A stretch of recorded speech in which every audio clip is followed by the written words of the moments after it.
नमस्कार दोस्तों, एक बार फिर से स्वागत है आप सभी का target with Manoj YouTube channel पे। दोस्तों आज हम इस वीडियो में बाल विकास के 30 प्रश्नों कवर करने वाले हैं। यूपी टेट की अगर आप तैयारी कर रहे हैं, सीटेट की कर रहे हैं, तो ये वीडियो काफ़ी महत्वपूर्ण आपका होने वाला है। और हमने आपसे कहा भी था कि इसमें हम आपको शिक्षक भर्ती की पूरी तैयारी जो है फ्री करवाएंगे, चाहे वो मैथ हो, हिंदी हो, चाहे आपका पर्यावरण हो, हिंदी हो, संस्कृत, मतलब हर टॉपिक आपको यहाँ पर अच्छे से कवर किए जाएंगे। तो चलिए दोस्तों स्टार्ट करते हैं और पहला प्रश्न देखेंगे। यहाँ पर आपसे पूछा गया है कि संज्ञानात्मक विकास का अर्थ क्या होता है। देखिए संज्ञान आप कभी कोई विकास में अगर आप संज्ञान ले रहे हैं तो इसका मतलब क्या होगा, आपके अंदर योग्यता होगी तभी तो आपका विकास होगा, तभी तो आप किसी को संज्ञान लेंगे ना। तो संज्ञानात्मक विकास का अर्थ होता है अभियोग्यता का जब अभियोग्यता का विकास होगा तो संज्ञानात्मक विकास अपने आप हो जाता है, इसका मतलब होता है। तो विकल्प आपका यहाँ पर ए नंबर आपका बिल्कुल करेक्ट आंसर आपका होगा। बच्चे का विकास ये तो होगा नहीं, बच्चे का विकास एक अलग चीज है, शारीरिक कौशल का विकास वो भी एक अलग चीज है, व्यक्तिगत विकास वो भी अलग है। तो जब संज्ञानात्मक विकास का अर्थ पूछा जाएगा तो क्या बताएंगे, अभियोग्यता का विकास। सेकंड प्रश्न में देखिए आपसे पूछा गया है कि तर्क, जिज्ञासा तथा निरीक्षण शक्ति का विकास होता है, ये किस उम्र में होता है। तो देखो भाई यहाँ पर जीन पियाजे है ना, जीन पियाजे के अनुसार अगर हम बात करते हैं, अगर पियाजे के अगर हम अनुसार बात करते हैं भाई, तो इन्होंने बताया है कि तर्क, जिज्ञासा और निरीक्षण शक्ति का जो विकास आपका होता है, इसकी शुरुआत भाई 11 वर्ष की उम्र में शुरू होती है। कब होती है, 11 वर्ष की आयु में शुरू होती है। विकल्प आपका सी नंबर करेक्ट होगा। नेक्स्ट प्रश्न आपसे पूछा गया कि इनमें से बताइए कौन सा अनौपचारिक शिक्षा का स्रोत नहीं है। देखिए अनौपचारिक, औपचारिक शिक्षा जिसको आप ऑफिशियल कह सकते हो, और ये नॉन ऑफिशियल है अनौपचारिक जैसे आप देखे होंगे पत्र लिखते हैं ना, अनौपचारिक पत्र हैं, औपचारिक पत्र हैं। तो औपचारिक मतलब आप किसी स्कूल में लिख रहे हैं या कुछ वैसी सरकारी चीजों में लिख रहे हैं। अनौपचारिक क्या होता है, जैसे अपने मित्र, दोस्त, ये सब चीजें होते हैं। अब देखिए यहां पर बोला गया कि कौन सा स्रोत नहीं है। तो सबसे पहले यहां पर अगर हम बात करने वाले हैं तो लिखा कच्छ शिक्षण के माध्यम से दी जाने वाली शिक्षा, अभिभावकों द्वारा दी गई शिक्षा है ना, अनौपचारिक का स्रोत नहीं है। देखो अभिभावक के द्वारा दी जाती है, कहीं ना कहीं अनौपचारिक है, ऑफिशियल तो है नहीं। अगर मित्र समूह, कोई दोस्त के द्वारा आपको शिक्षा दी जा रही, वो भी आपकी अनौपचारिक में होगा। पड़ोसियों के द्वारा शिक्षा दी जा रही, वो भी कहीं ना कहीं अनौपचारिक है। लेकिन जब आप कक्षा में जाते हैं पढ़ने के लिए, अब वहां पर अगर आपको दी जाती है तो वो ऑफिशियल में आता है, वो अनौपचारिक में नहीं आता भाई, वो औपचारिक शिक्षा में आता है। तो बोला गया था अनौपचारिक शिक्षा का स्रोत कौन सा नहीं है, तो विकल्प आपका बी नहीं है, बाकी ए सी डी तीनों आपके थे। अगला प्रश्न आपसे बोला गया यौन परिपक्वता में महत्वपूर्ण हाथ किसका होता है। अच्छा देखिए यौन परिपक्वता में महत्वपूर्ण पूछा गया है। तो भाई यहाँ पर देखेंगे इससे हमारे शरीर पे, देखो शरीर की जब मानव व्यवहार एवं शरीर की अंतः क्रियाओं का जब नियंत्रण होता है ना, उसी को हम यौन परिपक्वता में होता गया कि जो हमारी ग्रंथि होती है जिसको मास्टर ग्रंथि कहते हैं, पीयूष ग्रंथि है ना भाई, पीयूष ग्रंथि जो होता है इसका बहुत महत्वपूर्ण रोल होता है। इसी को हम मास्टर ग्रंथि भी कहते हैं, पेपर में कई बार पूछ लेता है। तो इसको हम क्या बताएंगे, मास्टर ग्रंथि भी कहते हैं। क्या कहते हैं भाई, मास्टर ग्रंथि भी कहते हैं पीयूष ग्रंथि को, इस चीज को ध्यान रखेंगे। अगला प्रश्न आपसे बोला गया है कि अर्नेस्ट जोन्स के अनुसार किशोरावस्था की आयु सीमा क्या होती है। तो देखिए अर्नेस्ट जोन्स के अनुसार अगर हम बात करते हैं भाई, तो इन्होंने बताया है कि जो किशोरावस्था की जो उम्र होती है वो 12 वर्ष से लेकर 18 वर्ष के बीच होती है, 12 वर्ष से लेकर 18 वर्ष के बीच होती है। अच्छा इन्होंने कई चीजें बताई, जैसे शैशवावस्था होती है, शैशवावस्था के बारे में थोड़ा जान लेते हैं। शैशवावस्था,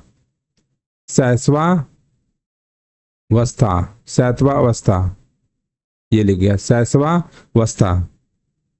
शैशवावस्था में क्या होता है भाई, इसमें आपका जो होता है ये जन्म से लेकर है ना, जन्म से लेकर 6 वर्ष तक, जन्म से लेकर 6 वर्ष तक क्या होता है, शैशवावस्था होता है।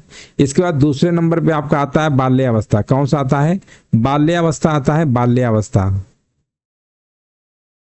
बाल्यावस्था की जो उम्र बताई है इन्होंने भाई, ये बताई है 6 वर्ष से लेकर 12 वर्ष तक, 6 से 12 वर्ष तक।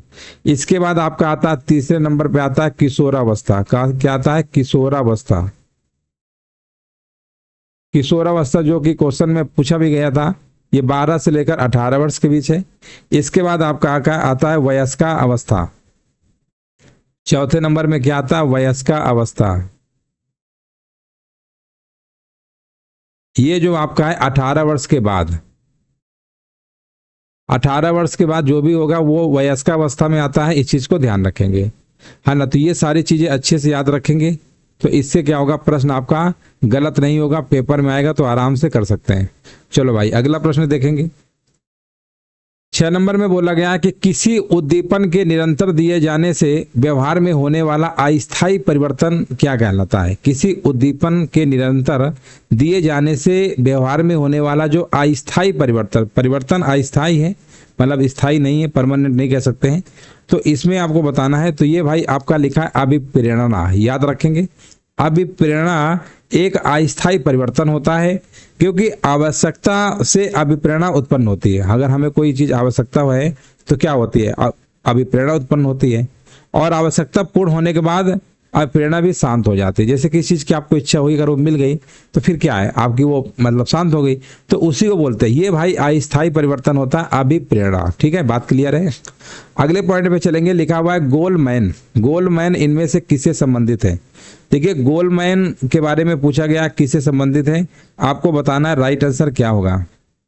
देखिए डेनियल गोलमैन संवेगात्मक बुद्धि नामक पुस्तक लिखकर इस ओर सभी का ध्यान जो है आकर्षित किया है।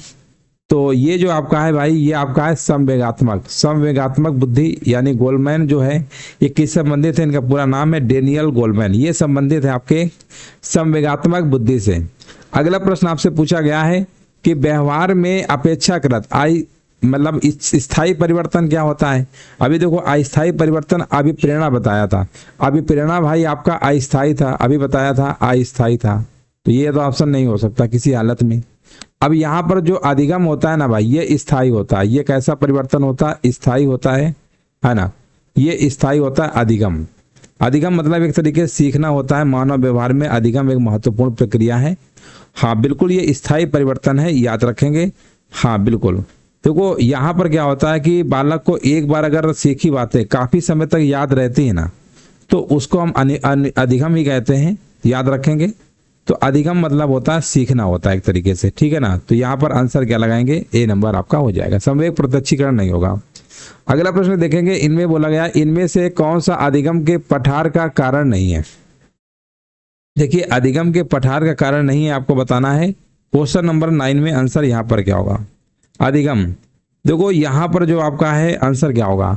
देखिए विद्यालय का असहयोग, देखो प्रेरणा की सीमा, शारीरिक सीमा, ज्ञान की सीमा, ये सब है, लेकिन विद्यालय का अगर असहयोग होगा तो ये अधिगम के पठार का कारण नहीं है। बाकी सब है आपके विकल्प, आपका यहाँ पर बी नंबर बिल्कुल करेक्ट आंसर आपका हो जाएगा। ठीक है, हाँ बिल्कुल सही आंसर आपका होगा। देखो अधिगम पठार बनने के कई कारण हो सकते हैं आपके, जैसे अधिगमकर्ता की आवश्यकता, ध्यान, रुचि, उत्साह, ये सारी चीजें होती हैं। अगला प्रश्न आपसे बोला गया सीखने का वह सिद्धांत जो पूर्ण रूप से और केवल अवलोकनीय व्यवहार पर आधारित है ना, सीखने के सिद्धांत से संबंधित है। यहाँ पर आंसर क्या होगा? देखिए सीखने का सिद्धांत वो सिद्धांत होता है जो पूर्ण रूप से और केवल अवलोकनीय व्यवहार पर आधारित होता है। अब इसमें आंसर क्या होगा बताइए? इसमें होगा व्यवहारवादी, है ना। सीखने का जो सिद्धांत है पूर्ण रूप से केवल अवलोकनीय व्यवहार पर आधारित है। सीखने के विकासवादी कौन सिद्धांत है भाई? विकास। विकास देखिए विकास होना बहुत जरूरी है, शरीर का विकास हो या ज्ञान का विकास हो, धीरे धीरे, है ना। तो ये विकासवादी यहाँ पर क्या है? बिल्कुल विकासवादी नहीं, व्यवहारवादी, सॉरी व्यवहारवादी, विकास तो अलग चीज है, व्यवहारवादी सिद्धांत संबंधित है। सीखने का वह सिद्धांत जो पूर्ण रूप से और केवल अवलोकनीय व्यवहार पर आधारित है, ये सीखने के किस सिद्धांत पे संबंधित है? ये व्यवहारवादी है, विकल्प आपका बी नंबर होगा, व्यवहारवादी हो। देखो व्यवहारवादी अधिगम की जो व्यवहारवादी विचारधारा होती है, इसका यही होता है कि व्यवहार निर्धारण में वंशानुगत की अपेक्षा वातावरण अधिक महत्वपूर्ण योगदान देता है। एटमॉस्फेयर जो आसपास का होता है उस पर व्यवहारवादी, है ना, व्यवहारवादी उस पर ज्यादा बल देता है। ऑप्शन नंबर बी होगा भाई। अगला प्रश्न देखेंगे, कौन सी तथ्योक्ति गेस्टाल्ट सिद्धांत पर आधारित है? कौन सी, देखिए आपसे पूछा गया है, आपको कमेंट करना है आंसर यहाँ पर क्या होगा। तो इसमें आपका होगा संपूर्ण से अंश की ओर बढ़ना, संपूर्ण से अंश की ओर बढ़ना, ये क्या है आपका? तथ्योक्ति गेस्टलास्ट सिद्धांत पर आधारित है, याद रखेंगे। हाँ तथ्योक्ति गेस्टलास्ट हाँ गेस्टाल्ट, हाँ गेस्टाल्ट सिद्धांत पे आधारित है आपका संपूर्ण से अंश की तरफ बढ़ना। ठीक है, याद रखेंगे, यहाँ पे आंसर आपका हो जाएगा। अगला प्रश्न देखेंगे। देखो होता क्या, जैसे मान लो कोई बच्चा है, अगर आपने एक पेड़ का कोई चित्र दिखाया, चित्र तो मतलब पेड़ दिखा दिया पूरा, उसके बाद फिर बताओ कि भैया तना है या टहनी है, ये पत्ता है या जड़ है ना, तो बाद में उसके अंश की तरफ बढ़ाएंगे। पहले संपूर्ण चित्र दिखाएंगे, उसके बाद ही धीरे धीरे बताएंगे। इसकी को बोलते हैं तथ्योक्ति गेस्टाल्ट सिद्धांत। पहले आप बड़ी चीज दिखाओ, उसके बारे में बताओ, जो छोटी छोटी चीजें हैं वो होता है। शिक्षण का सबसे कम प्रभावशाली होगा जब, देखो शिक्षण सबसे कम प्रभावशाली तब होता है, इसकी कंडीशन बताना है, जब शिक्षक एकाधिकारीवादी हो। मतलब एकाधिकारीवादी का मतलब समझते हो कि शिक्षक एकाधिकारीवाद का मतलब है कि सबके लिए नहीं, एक ही तरफ मतलब है, तो ये क्या प्रभावशाली कम होगा। हाँ ना, विद्यार्थी अगर निष्क्रिय रहेंगे, पढ़ेंगे लिखेंगे नहीं तो भी होगा, केवल अगर लिखने पे बल दिया जाता तो भी होगा, रटने पे बल दिया जाता तो भी होगा। ये सारी चीजें आपकी है, तो उपर्युक्त सभी लगा दीजिए, आल ऑफ दीज। अगला प्रश्न बोला गया 6 से लेकर 11 वर्ष की आयु वर्ग के लिए अधिगम जो होता है ना, अधिगम जो होता है ज्ञान निर्माण की एक सक्रिय प्रक्रिया होती है। ज्ञान निर्माण की भाई क्या होती है, इस समय जो होता है ज्ञान निर्माण की क्या होती है, एक सक्रिय प्रक्रिया होती है। इस चीज को ध्यान रखेंगे। ऑप्शन नंबर ए सही है। शिक्षण की कौन सी विधि ज्ञान के अधिकतम प्रयोग को प्रोत्साहित करती है। शिक्षण की देखिए कौन सी विधि है जो ज्ञान के अधिकतम प्रयोग को प्रोत्साहित करती है। यहां पर बताएंगे आंसर क्या होगा। तो देखो समस्या समाधान विधि, अगर कोई समस्या है, अगर उसका समाधान करते हैं विधि है, तो वही हमारा क्या है, अधिकतम प्रयोग को प्रोत्साहित करती है। ज्ञान आपको अगर अधिक है, आप समस्या का समाधान कर ले रहे हैं, तो इसका मतलब क्या है, आपको ज्ञान आदि अधिक है, तो इसी को प्रोत्साहित करती है। अगला प्रश्न देखेंगे, गर्भाधारण से लेकर मृत्यु तक व्यवहार में परिवर्तन का जो अध्ययन होता है उसे हम क्या कहते हैं। देखिए गर्भाधारण से लेकर मृत्यु तक व्यवहार में जो परिवर्तन का जो अध्ययन होता है उसे हम कहते हैं विकासात्मक मनोविज्ञान। क्या कहते हैं, विकासात्मक मनोविज्ञान कहते हैं। विकल्प आपका यहाँ पर सी नंबर बिल्कुल करेक्ट आंसर आपका है। इनमें से बताएंगे कौन सा विशिष्ट बालकों का प्रकार नहीं माना जाता है। विशिष्ट बालकों का प्रकार इनमें से कौन सा नहीं माना जाता है, आपको बताना है आंसर क्या होगा। तो देखो पहला इन्होंने लिखा धीमी गति से सीखने वाले जो मतलब मान लो बालक हैं, तो विशिष्ट बालक का प्रकार कौन सा नहीं माना जाता है। तो धीमी गति से अगर हैं सीखने वाले तो इनको विशिष्ट बालक में रखेंगे, सृजनशील बालक है इनको भी रखेंगे, शारीरिक रूप से विकलांग है उनको भी रखेंगे, सामाजिक रूप से पिछड़े बालक है उनको भी रखेंगे। ये सारी चीजें होती हैं, इन्हीं को हम विशिष्ट बालक की श्रेणी में रखते हैं, है ना, याद रखेंगे भाई, बिल्कुल सही आंसर आपका हो जाए। देखो विशिष्ट बालक वे बालक होते हैं जो सामान्य बुद्धि एवं शारीरिक जो क्षमता वाले जो नॉर्मल बालक होते हैं ना, उससे क्या होते हैं, भिन्नता प्रदर्शित करते हैं।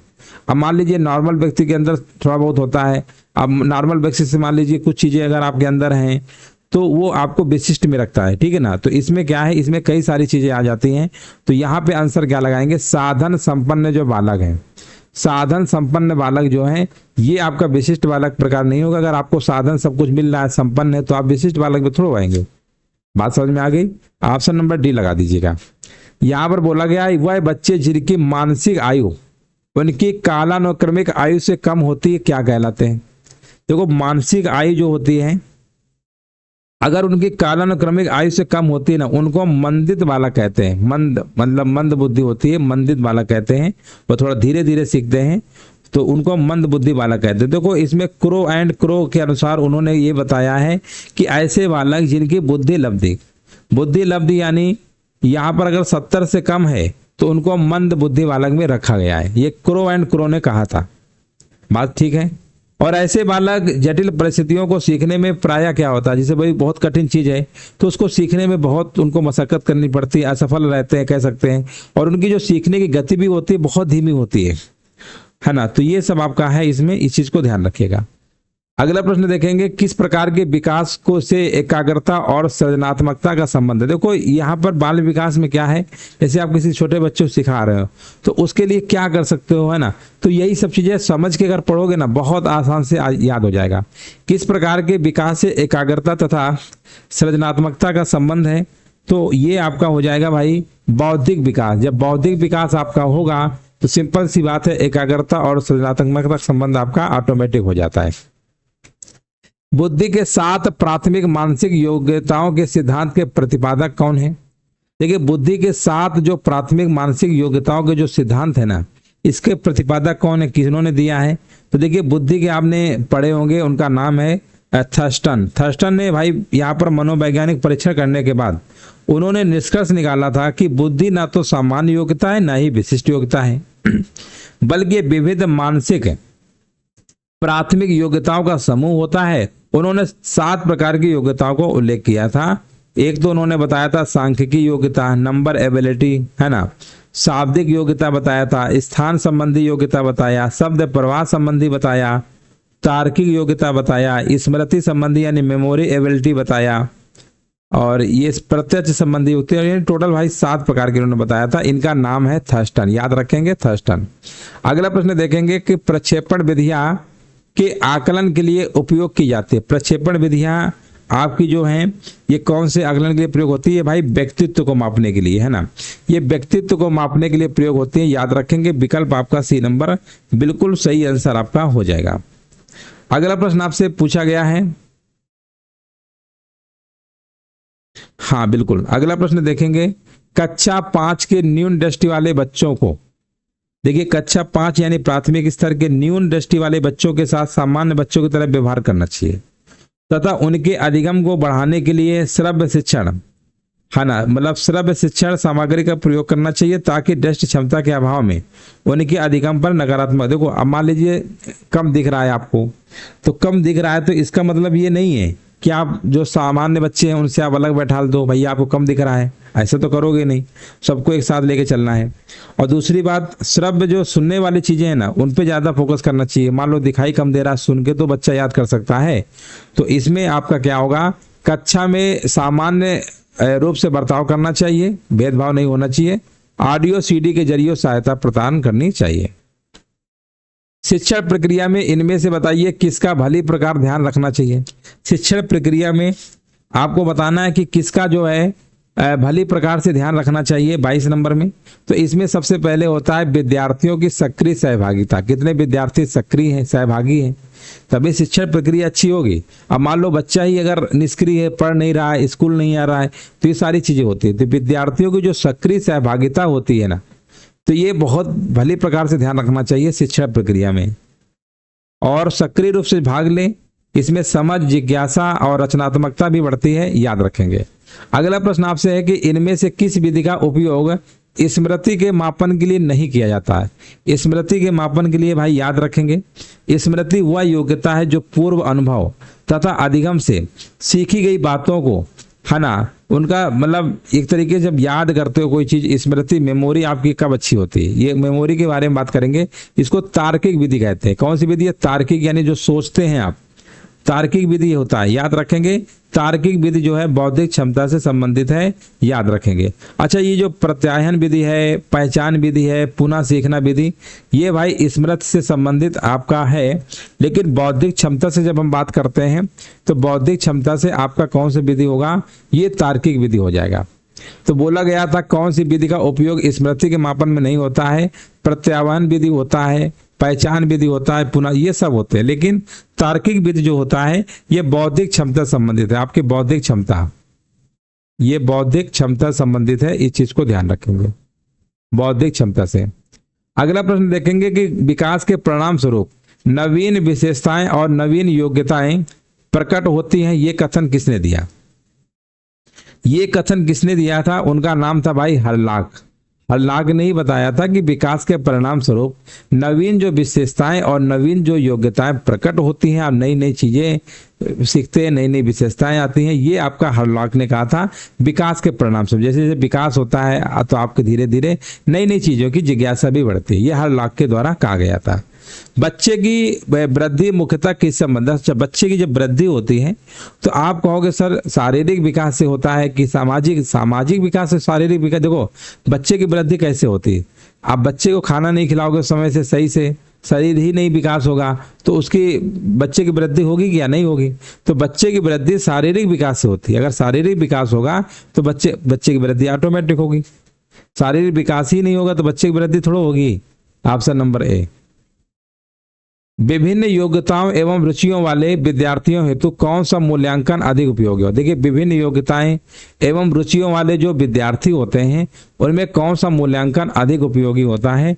उनमें होता है भाई सतत एवं व्यापक मूल्यांकन। इसका क्या मतलब होता है? सतत मतलब निरंतर। जैसे आप कोई चीज को पढ़ रहे हैं तो आप बराबर पढ़ रहे हैं, कंटिन्यू पढ़ रहे हैं, तो वो चीजें आपके लिए क्या होता है, हमेशा आप रनिंग में रहेंगे, आपको याद रहेगा। तो लिखा है रुचि एवं विद्यार्थियों में कौन सा मूल्यांकन अधिक उपयोगी होगा? सतत एवं व्यापक मूल्यांकन। नॉलेज आपको, अगर आप नॉलेज यूज नहीं करेंगे धीरे धीरे वो भी कम होने लगता है। नॉलेज जितना यूज करोगे उतना बढ़ता है। तो सतत एवं व्यापक मूल्यांकन होगा, लगातार उसको मूल्यांकन करना चाहिए तो ज्यादा अधिक उपयोगी होता है, योग्यता एवं रुचियों वाला। बात क्लियर है? 1882 ईस्वी में किस मनोवैज्ञानिक के द्वारा लंदन में मानवीय विशेषताओं का अध्ययन करने के लिए प्रयोगशाला का निर्माण किया गया था? प्रयोगशाला का निर्माण अल्फ्रेड बिने उनका नाम है। 1882 में भाई, 1882 में लंदन में मानवीय विशेषताओं का अध्ययन करने के लिए प्रयोगशाला निर्माण किया था। ये उनका नाम याद रखिएगा, अल्फ्रेड बिने, है ना। अल्फ्रेड बिने जो है ये प्रयोगशाला का निर्माण किया था। कहां पर किया था? लंदन में किया था। अगला प्रश्न है कि बाल मनोविज्ञान के अनुसार शिक्षा के क्षेत्र में मुख्य स्थान क्या है?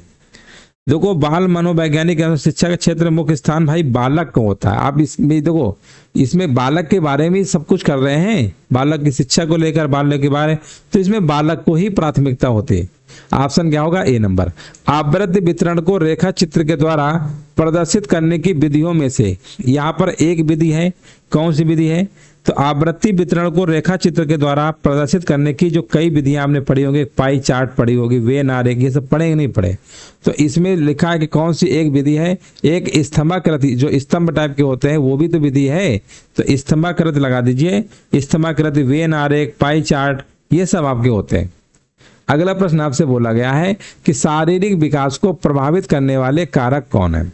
अच्छा, शारीरिक विकास को प्रभावित करने वाले जो कारक होते हैं उनमें तो एक आपका वंशानुक्रम हो गया, उससे भी डिपेंड करता है।